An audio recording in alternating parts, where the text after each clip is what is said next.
He was charming, intelligent, and one of the most feared serial killers in American history. So how did Ted Bundy, a man who outsmarted police for years, finally get caught? The answer is almost laughable. Before I share with you how he was eventually arrested, let me give you a little more of his backstory.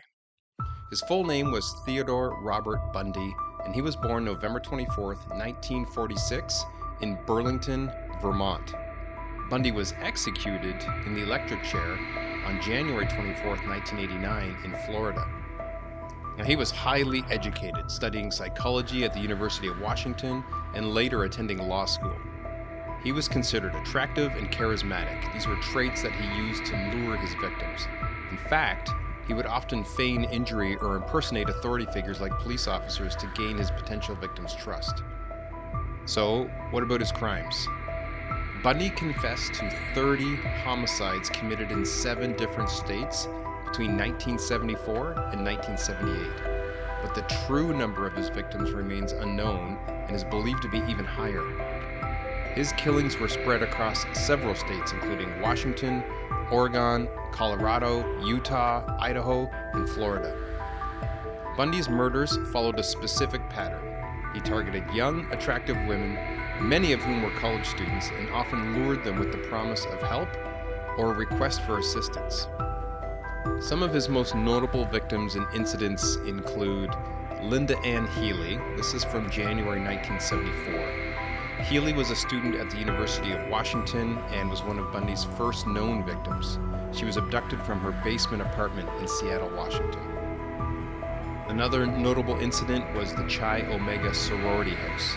This happened on January 15th, 1978, and this is one of the most brutal attacks, where Bundy entered the sorority house at the Florida State University and attacked 4 women within a 15-minute span. 2 of the women, Margaret Bowen and Lisa Levy, were sadly killed, while the other 2 survived but suffered some serious injuries. Another notorious victim was Kimberly Lee. This happened in February 1978. Leach was only a 12-year-old girl from Lake City, Florida, and she was Bundy's final victim. Her body was found in April 1978, weeks after her disappearance. Just a brutal man, a brutal serial killer. So how was Bundy finally caught?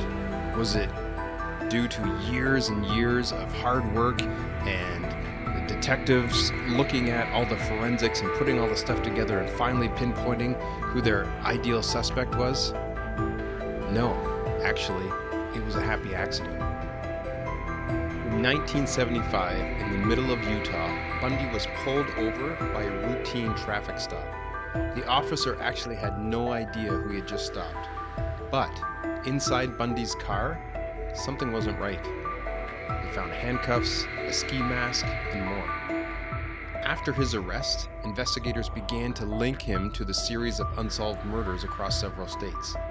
But Bundy escaped from custody twice, once from a courthouse in Colorado in 1977, and again from a jail in Glenwood Springs, Colorado later that same year. His second escape led him to Florida, where he eventually committed the Chi Omega murders. But it was that simple traffic stop that unraveled Bundy's carefully constructed facade and eventually led to the capture of one of history's most notorious killers. In 1979, Bundy was convicted of the Chi Omega murders, and in 1980 he was sentenced to death for the murder of Kimberly Lee. Bundy was known for representing himself in court. Despite having no formal training, his trial was highly publicized, and Bundy became a media sensation, further adding to his infamy. But it was a happy accident that eventually led to his capture and brought him to justice.